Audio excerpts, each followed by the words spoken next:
will take on 10 seconds or 8 seconds.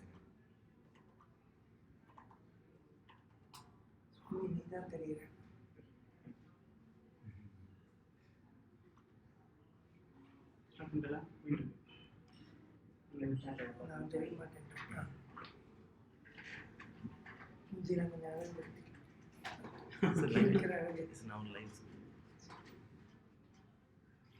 Is it? That it is.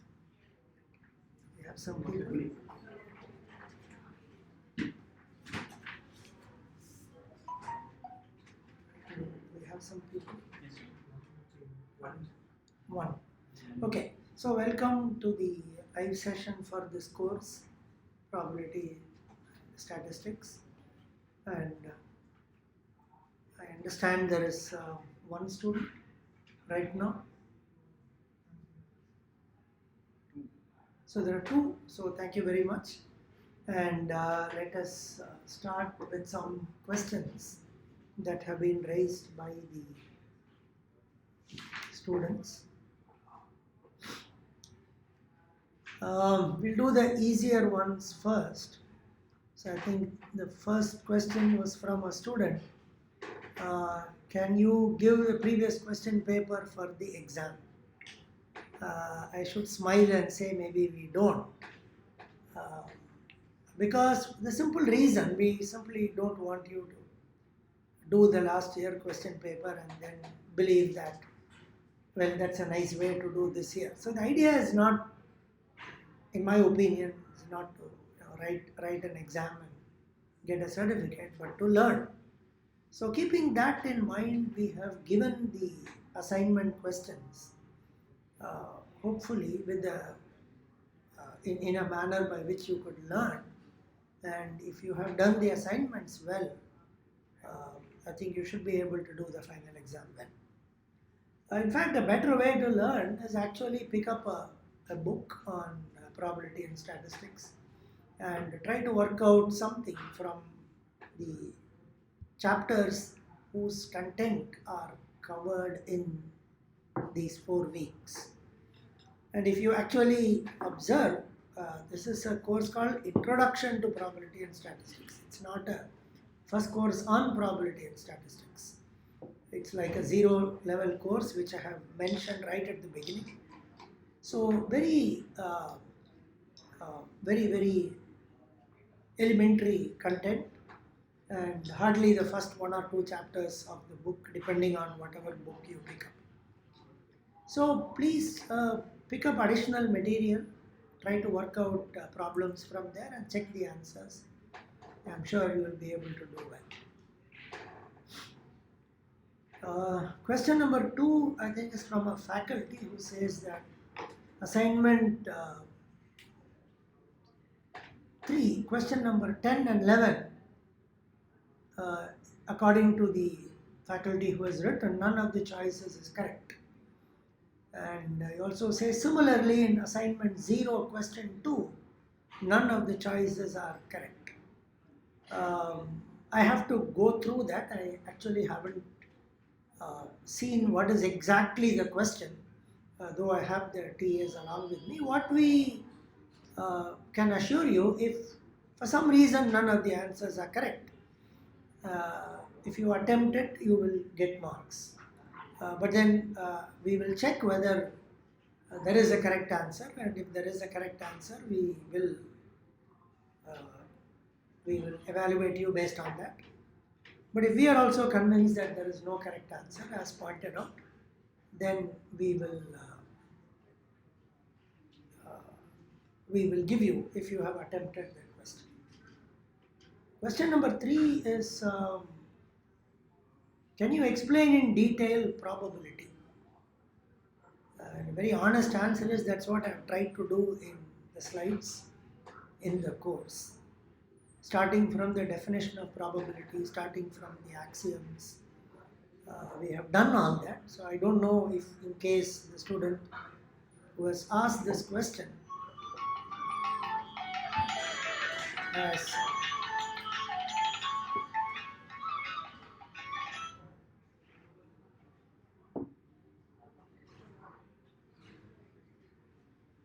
so I don't know whether the student has any question in additional detail when he has asked, can you explain probability in detail? So, unless I have a more specific requirement, it will be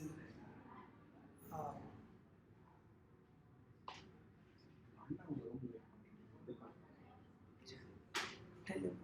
Yeah. Okay.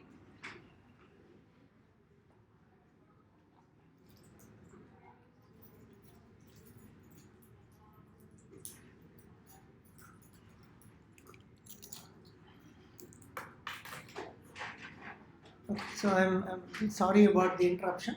So unless we have more specific questions, it will be difficult to answer that. We have done as much as we could on probability. We started with what is probability. We we did the axioms of probability. We also gave some good examples as to how to calculate the probability of certain events and so on. Therefore, if the student is here alive, then I'll be, and if the student types something more specific, then I think I can answer that. Otherwise, it's a little difficult. The only thing I can tell you is probability, as much as it's a very interesting concept, it's also a little difficult. And as a student, you might face this. What you might face, which is true with both the statistics and probability. I remember now, when I was a student, the professor who taught me probability and statistics, particularly statistics, used to tell that it's slightly different from all other fields of mathematics. I'm not a mathematician by training or profession.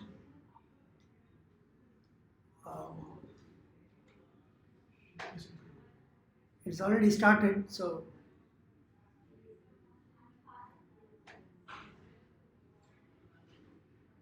I think some other thing is coming in chat. Are you able to see that? Just find out what is that. Okay, so to come back, probability and statistics is slightly more difficult.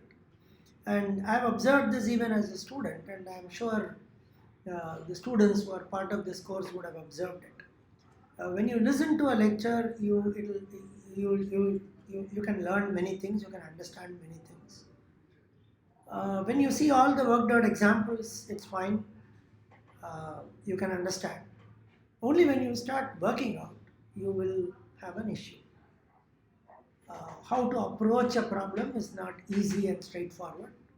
The only answer I have is it comes with experience, and therefore, depending on that's the reason I also said in the earlier question, try to pick up a book, at least try to work out the exercise questions for which answers are given, and then you will have the experience of how to learn probability. I think that's the best answer I would do that. The next question I think is from a faculty.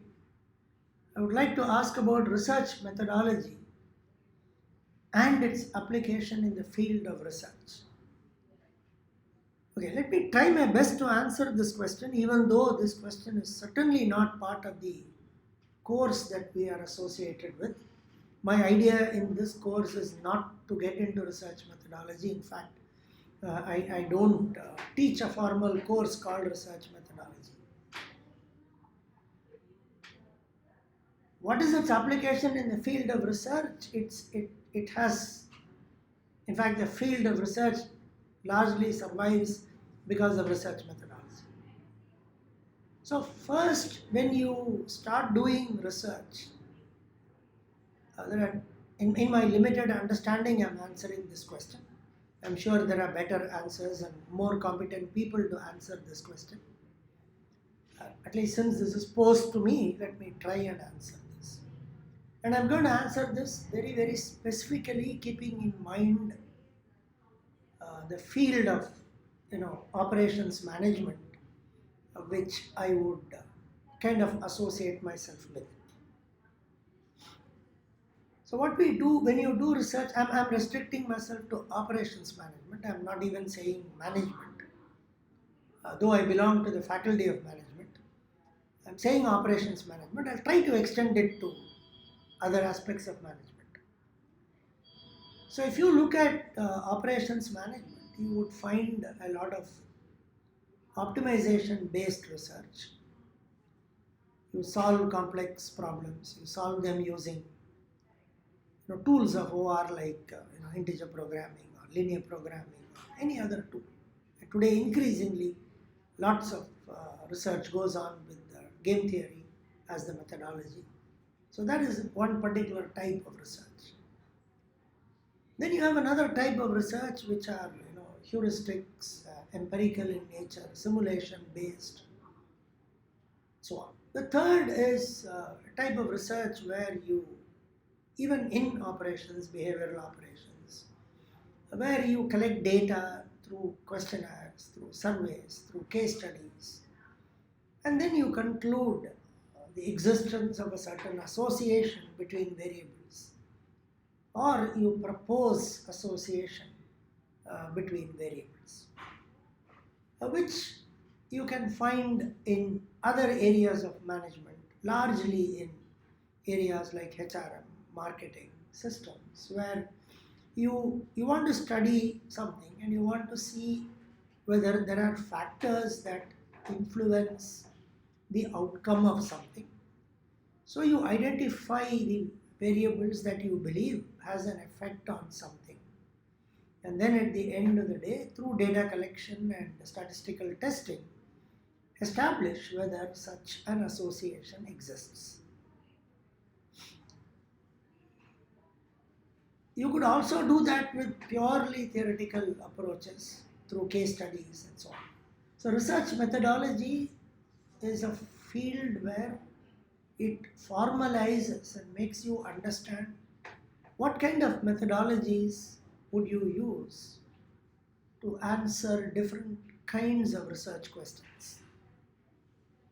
These methodologies change depending on the research question that's asked. And the way you approach these methodologies are also different depending on the nature and type of the questions that you ask. So I think that's my answer to this question. I have to kind of confess that I don't teach that formal course. You want to answer something? No, sir. There is a question which is posted. Okay. Can you elaborate? There is a question now posted in the live chat. There is a person who is working in a procurement team. Okay. I'm not able to see it here. Yeah, I'm working in a procurement team. We're having 3 different groups where procurement takes place. Our target is issue a purchase order within 60 days from the date of request. Very good.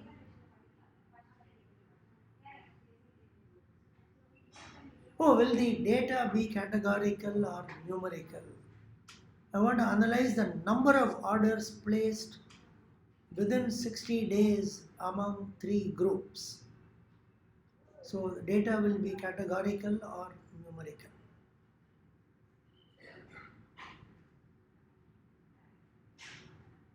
Yeah, interesting. You could say begin with categorical. Though you might say at some point that the other group has put twice the number of orders. So you could consider it depending again on, even though you have told me the variable is, let me raise my voice. So the question says the number of orders that 3 groups have or 3 groups are processing. I'm tempted to say it's numerical. At the moment, I need some more information, but I'm tempted to say it's numerical. You could say, but if you want to, yes, simply because you can find the mean number of orders, so it's numerical, and you can't call it categorical, it's numerical. You can find the median, you can find the mean in particular of the mean number of orders among 3 groups, therefore it comes as numerical.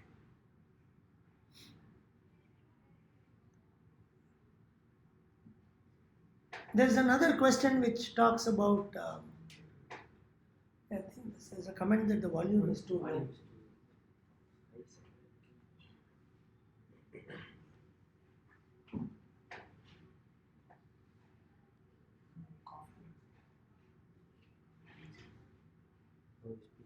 It should be better.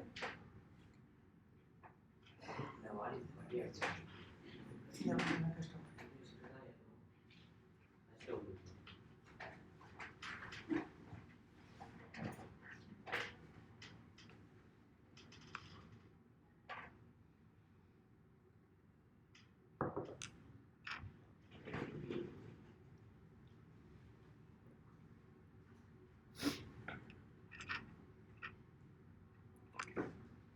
okay.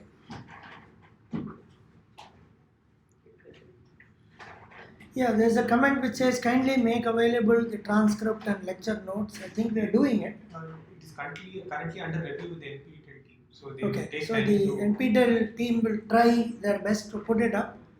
Some effort has been made to make it available. Hopefully, we are able to do that. Uh, one uh, one round of creation of the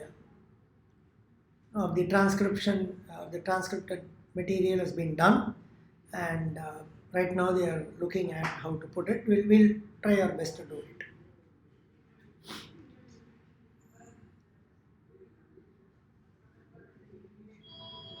Can you give formula for the assignment sum and how to find it's the right one? I can't understand what this is. I don't know which assignment are we talking or what it is. There's a comment which says, can you give the formula for the assignment sum and how to find it is the right one. So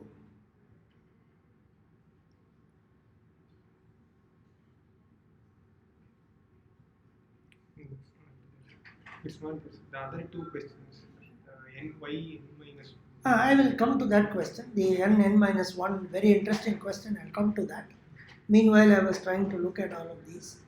I don't know if the student is here, the one who asked the question. Can you give formula for the assignment sum and how to find? So I'm not able to see that. So let's come to one more question which talks about, do you have that question? The biases and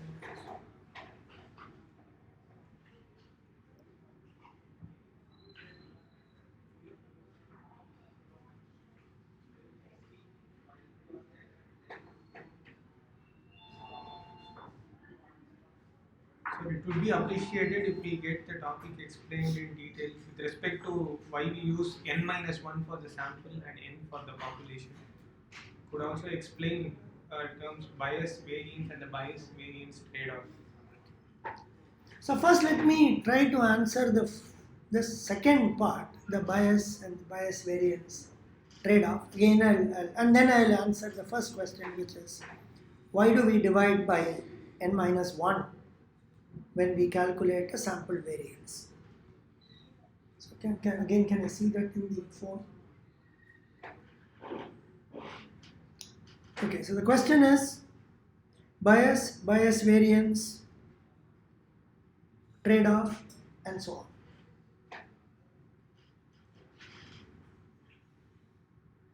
See, the whole thing comes from population and sample. In many instances, we would like to estimate statistics of population using statistics from sample. Example, we collect some data and then we can easily find the mean and variance. We'll keep variance as it is. We will then go to standard deviation, though they are simply related. So let's keep mean and variance as two things that we want to learn. So we collect data, therefore we have samples. Now let's assume we want to calculate, we can calculate the sample mean and sample variance. and we want to estimate the population mean and population variance from the sample mean and the sample variance. Now this estimator, if we want the estimate to be a good estimate, and therefore we define something called the bias. If the estimate is not a good estimate, it's called a biased estimator. And when it is a good estimator, it's called an unbiased estimator. That's the answer for the question, where is the bias and what is the bias happening. It's also related to this division by n-1 when we calculate the sample variance. I guess that's what is intended in the third question when you say bias variance trade-off and so on. Now what we want to do is, if you have a population whose mean and standard deviation you don't know, and you want to estimate it through samples, at the end what we want to know is, as I take these samples and if I am able to take all possible samples and calculate the mean and variance of each one of them, the average of the means of the samples should be the population mean, and the average of the variances should be the population variance. Then such a calculation of sample mean and variance is unbiased.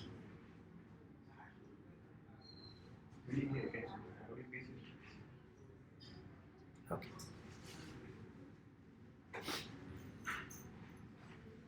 Once again, let me repeat. We take samples and we want to use a formula to calculate the sample mean and the sample variance. Now that formula should be such that the average of all the possible means of all the samples should be equal to the population mean, and the average of the variances of all the sample would be equal to the variance of the population. So we need such a formula. The answer is, when we use divided by n-1 to calculate the sample variance, the sample variance becomes an unbiased estimator, and therefore it is used. For the sample mean calculation, we still divide by n. Only for the sample variance calculation, we divide by n-1. Now I remember learning this slightly differently through an open source, which I think is good enough to share at this point. I remember learning it this way.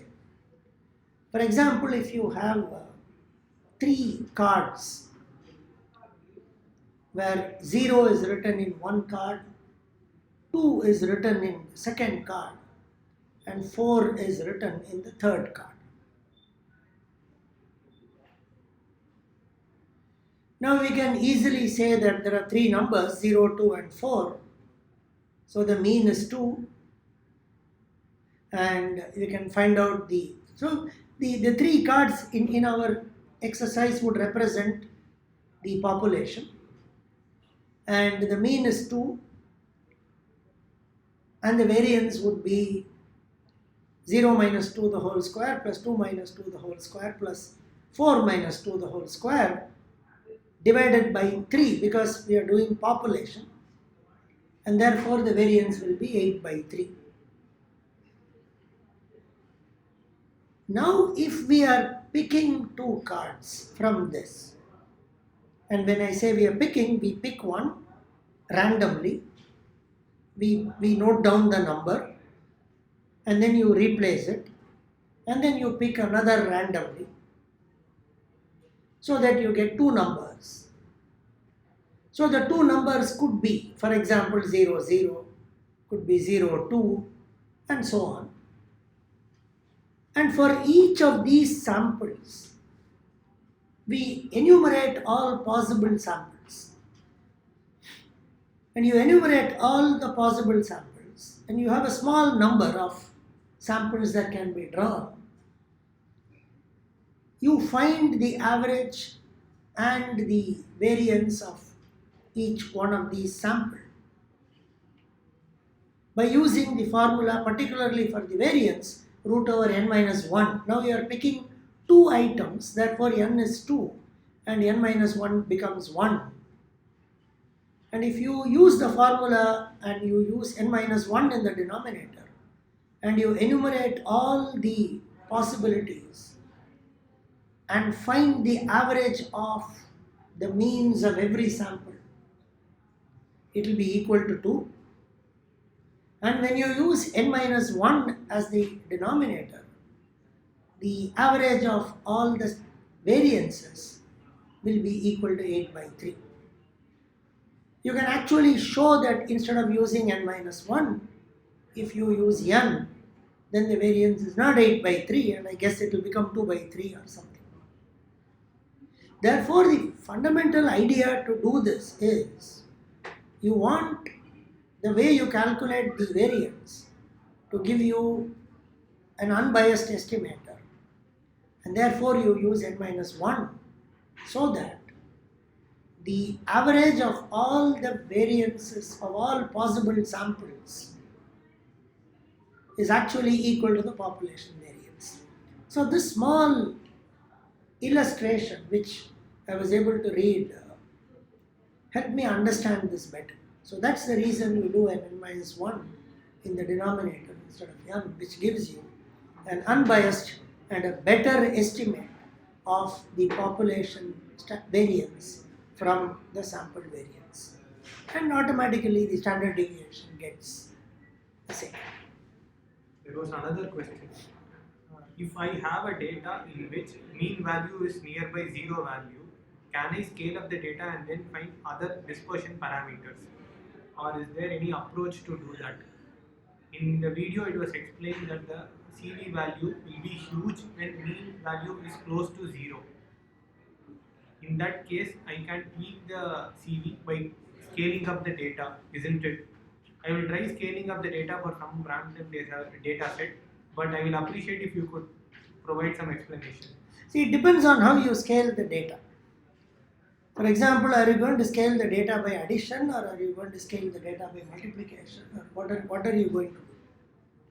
So go back to some very basic things. If I have some 10 numbers, I have an average, and then I add 10 to all of them, the average increases and the variance remains the same. But if on the other hand I multiply all of them with a positive number, a non-zero positive number greater than 1 and so on, then you realize that the mean and variance behave differently. So when we use the word scaling, I think we need to be a little careful about how we do this. That's number one. For a very general question which says, here I have a data, in order to get some number, can I tweak the data? The answer is no. The data is data, and we are required to look at the data exactly the way it appears. I also believe that at some point you have perhaps understood my comment on the CV a little differently from what I intended to tell. So when you look at the formula for coefficient of variation, the formula is sigma by x bar, or sigma by x bar into 100, depending on what you want to do. We'll take sigma by x bar. Now the reason I made a specific mention about x bar being low is, if you look at things in isolation, just look at the formula something by something in A by B in isolation. The value of A by B will scale up when B is small. Therefore, if you want to compare an A1 by B1 and an A2 by B2, it's important that B1 and B2 are reasonably comparable. And it's important that one of them is not so low as to make it very high. That's the idea in which I said that. And lower coefficient of variation is better. So what will happen is a smaller average will shoot up the coefficient of variation, and therefore CV will be high for that. So my only comment at that point, what I wanted to tell at that point is, if you are comparing two sets of data purely based on coefficient of variation, before you look at only the CV value and then say this is better than the other, what I wanted to say was take a good look at the average and see whether, actually speaking, the data is comparable, and then make a decision based on the CV. That was the intention when I made that comment in the video.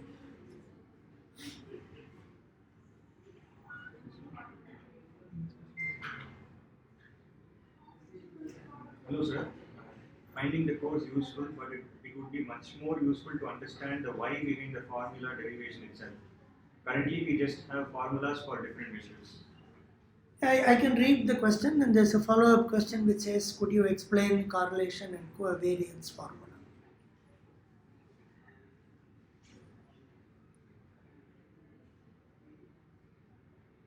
See, the basic formula on essentially, if you see the way the formula have been told in this course, you first look at measures of central tendency. So we looked at mean, median and mode, and I think I've tried my best to explain it as to how they are measures of central tendency. Then we moved to methods of dispersion, and we looked at, for example, range, variance and so on. The only way you could explain a variance formula or a standard deviation formula is to say that it is explaining the spread, and therefore the spread is the difference between the value and the central representation of that, which is the mean, and therefore you do that. The only reason you square it is that you don't want the positive and negative deviations to cancel out each other, and therefore you square it and say that whether there is a positive deviation from the mean or whether there is a negative deviation from the mean, it is still spread and dispersed away from the mean. And rather than using an absolute value, the variance formula uses a square which penalizes larger deviations and so on. And then in order to compare the mean with a measure of central tendency with a measure of dispersion, you take the square root, because variance is a square function. You take a square root and generally use the positive square root as the standard deviation, so that you can compare two measures. Otherwise, mean is a first order kind of a measure and variance is a second order kind of a measure. Therefore, you take a square root and say, now I can compare both of them. Now, this leads to a unitless or a dimensionless number called coefficient of variation, with which we explained that you could compare, if you really wish to, not always, but you could compare some sets of data based on the coefficient of variation, and you may conclude that data which has a lower coefficient of variation essentially has a lower spread and a higher mean, which is desirable. Which is desirable in many instances. Often in any book or any discussion, somebody will tell you that, for example, I have a data set where marks of 5 students are given. I have another data set with marks of 5 other students. And for example, the first one has a mean of 80 and a standard deviation of 10. And the second one has a mean of 70 and a standard deviation of 20. So what are you going to do? Your coefficient of variation is 1 by 8 and 2 by 7. So 1 by 8 is smaller. and therefore you say that the first data has a lower CV and you will accept it. But before you do that, you will also understand that when you compare it with the second data, the standard deviation is smaller, the mean is bigger, and therefore the CV is smaller, is a very, very meaningful conclusion. As long as the means, the averages of these two data are reasonably comparable, you could use coefficient of variation as a unitless or a dimensionless quantity to say that this set of data is more desirable than the other set of data. Now, having seen these measure of dispersion, we then moved towards correlation and covariance, which is the main thing in the question. Both of these are measures of association. So you need two sets of data. You're not comparing two different data sets, but your data set itself is measured on two things. For example, is there an association between CGPA of entering students or CGPA of a class of students versus the kind of salaries they get when they are placed? Is there an association between the number of hours that you study and the marks you get in an exam? So these simple things essentially tell us what is the measure of association between them. Is there an association between, I've given examples like this in the course. Is there an association between the salary that somebody gets and the savings that this person makes? So you realize there is an X variable and a Y variable, and then you want to see the association. Now, in order to see the association, we measure it through two things. One is the covariance, which has a unit, and then through correlation, which does not have a unit. So what is covariance? Covariance essentially tries to see some kind of a spread that leads to the association. So it is doing x minus x bar into y minus y bar summation is covariance. And the word and the word is suggestive, covariance. Co means between two. So variance between two, which is the product of the deviation of both. The way the formula is structured, if x minus x bar is positive and y minus y bar is negative, the product is negative. So the product becomes negative in two ways, and the product becomes positive in two ways. So if there is an xy, where both x and y are greater than the corresponding x bar and y bar, then the covariance is positive. And if there is an xy where both are lesser than x bar and y bar, the covariance is still positive.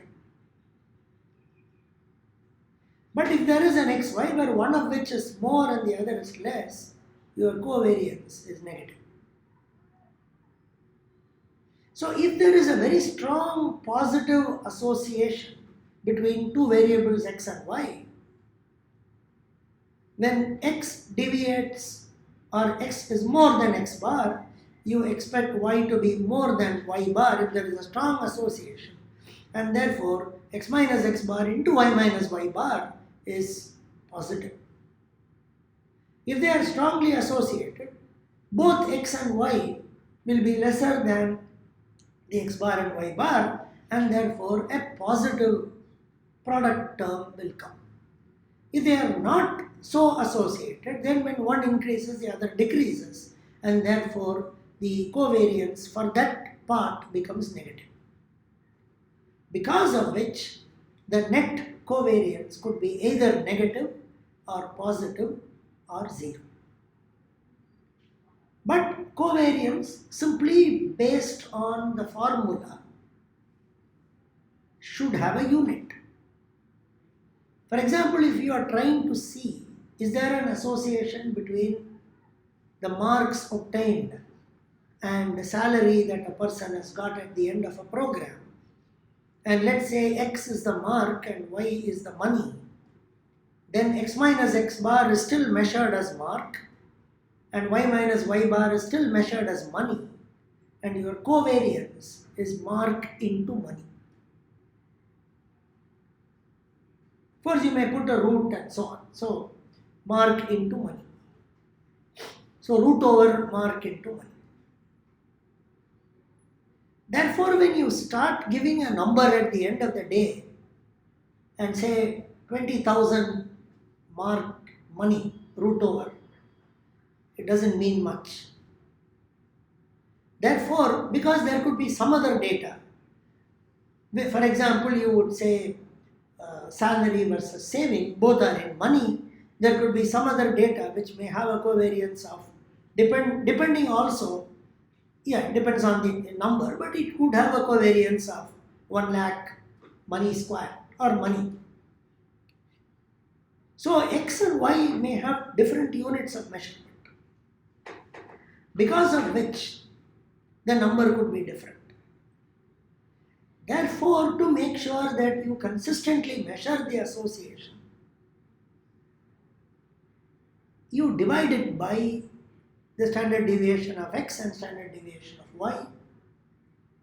And when the denominator has a sigma x, sigma y, the sigma x, sigma y has the same unit as sigma xy, and therefore the units cancel out, and you get a nice number between -1 and +1. You can prove that correlation coefficient will be between -1 and +1.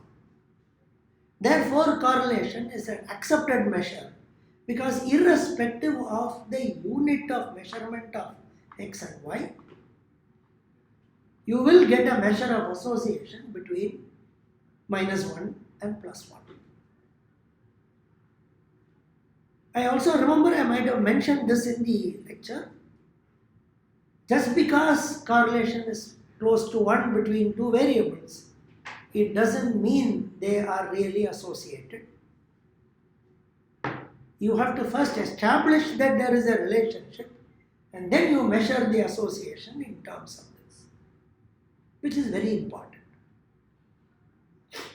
For example, if you try to find a correlation between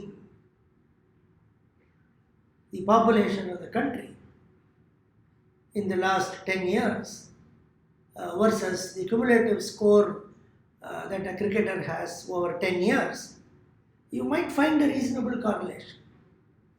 But then you cannot say because of that these two are correlated. So one has to understand what are the variables, is there a reasonable relationship, is there a measure of association, and then you measure what is the extent of association using correlation. Right. Any other? How are we doing on time? 45 minutes. Is there any other comment? At the moment, I don't have an additional question to answer. How many people are actually joining? Total 5, 1, 2, 3. So at least we have a few people who are, I guess, students who are part of this course. I can see some names. So,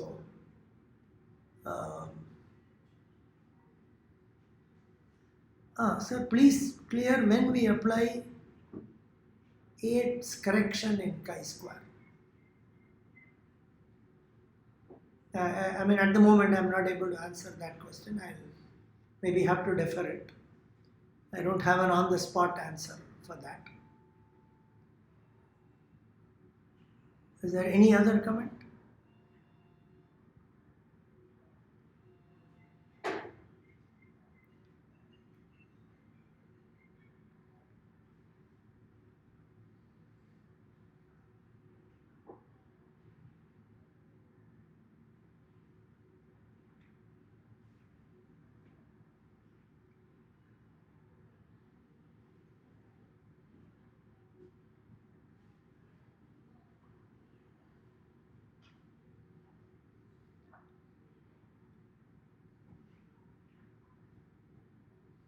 Do we have any observation from people who are joining? My idea was to go on for about an hour, hoping that there will be some discussion in the form of question or a chat. So I think we have done about 45 minutes, and well, if there are no more questions, we'll wind up. But before that, let me keep asking this again and again. Do you have a question that you wish? I have not answered one question, which is the correction that's been asked. So we'll see that. I right now don't have an answer. If that question had come earlier, I would have gotten an answer, but it's on the spot, and therefore I'm not ready to answer that right now.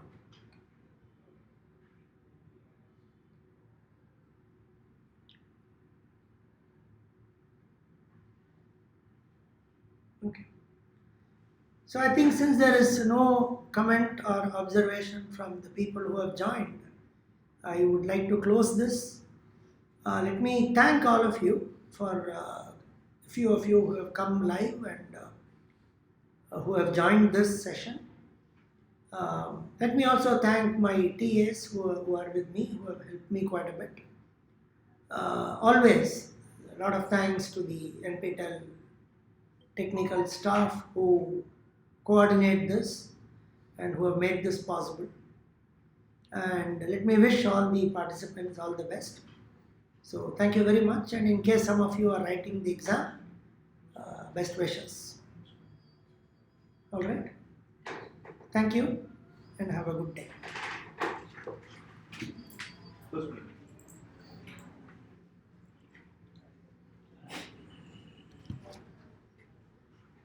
Okay, Sorry, all right.